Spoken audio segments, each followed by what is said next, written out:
Hi, and welcome back. In our previous video, we looked at what cross-functionality actually means. This time, we're going to take this a bit deeper. We're going to look at the journey that a group of developers takes over time.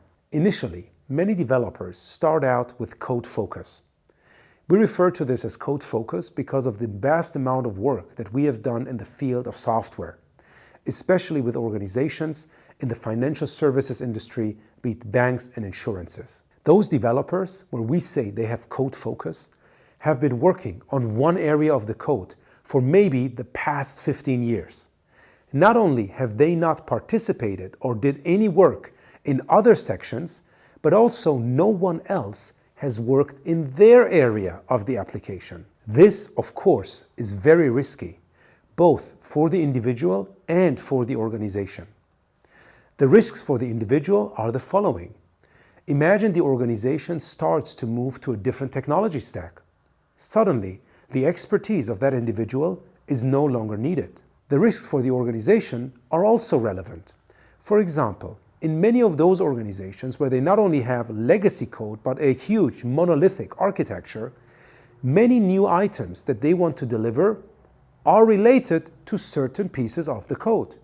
So many teams that are working on delivering new value, new features to customers have to interact with that one specific individual.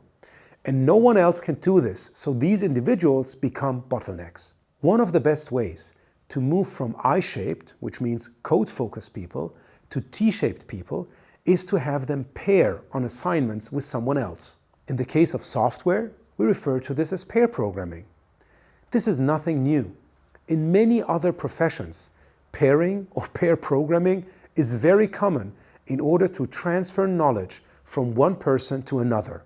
I myself have a background in medicine, and when I was receiving my training as a surgeon, I always did pairing, because in very few cases you have only two, in most cases 3 or 4 surgeons operating together on the patient. This has multiple benefits, among which transfer of knowledge from the more experienced, from the more senior surgeons to the younger ones, but also immediately you have a higher quality of care because multiple pairs of eyes are looking at the field of operation and they make sure that nothing gets lost within the body of the patient. Pilots use the same principles as well.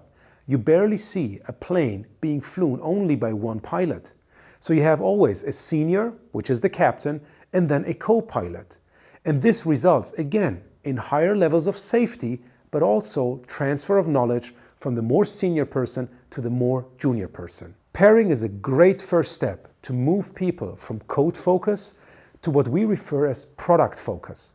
Because once they start working outside of their traditional domain, many of the developers, for the very first time, start to see the whole product.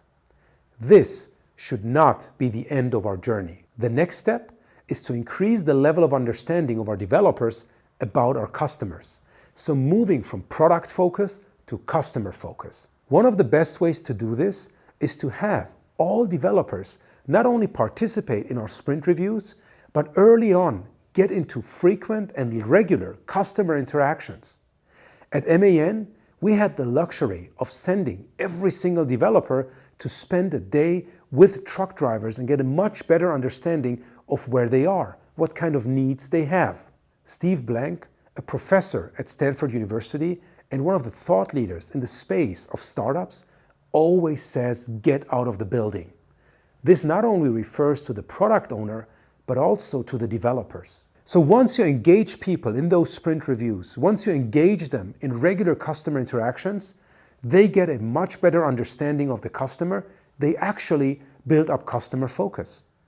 And it's not only that they are motivated more, now they also contribute better ideas to how to improve our product. This is still not the end of our journey. Our last and final step is to move from customer focus to business focus. What does that mean? This means that everyone on our team has that level of understanding to be able to make business decisions. If we go back to our skills matrix, where we looked at different skill set in terms of development, this would be are developers actually building up the skill set, the domain expertise of a product owner. In those situations, you can actually get rid of having only one product owner. And one gaming company in Lithuania actually did this. They wrote an article, "We Killed Product Owners." Of course, I was interested to read it. So when I read through the article, I realized that yes, they didn't have formal product owners any longer, but they still had the concept of product ownership. But that product ownership was not only one person being a product owner, it was actually many people acting as product owners. It was many people coming up with ideas for the product backlog, providing perspectives on how to prioritize it, and as they had built the capability to come to great group decisions, they were also fast enough in prioritization and decision making. There are hundreds, maybe thousands of organizations that put in their job descriptions, we want people that are customer-centric. We want people that think in an entrepreneurial way, which would be exactly the type of people that we have laid out through this journey.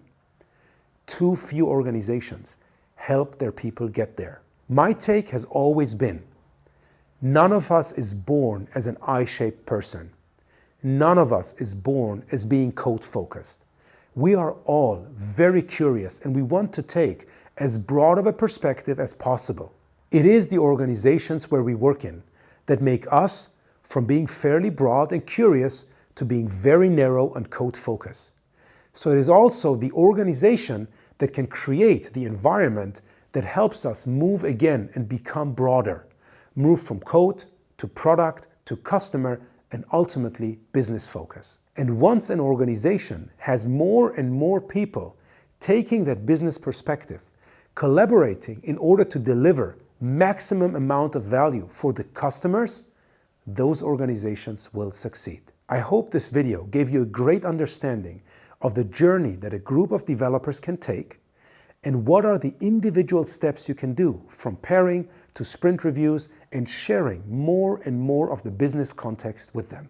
In our next videos, we will deep dive into other tools and techniques that can help you systematically develop your team. See you in those videos.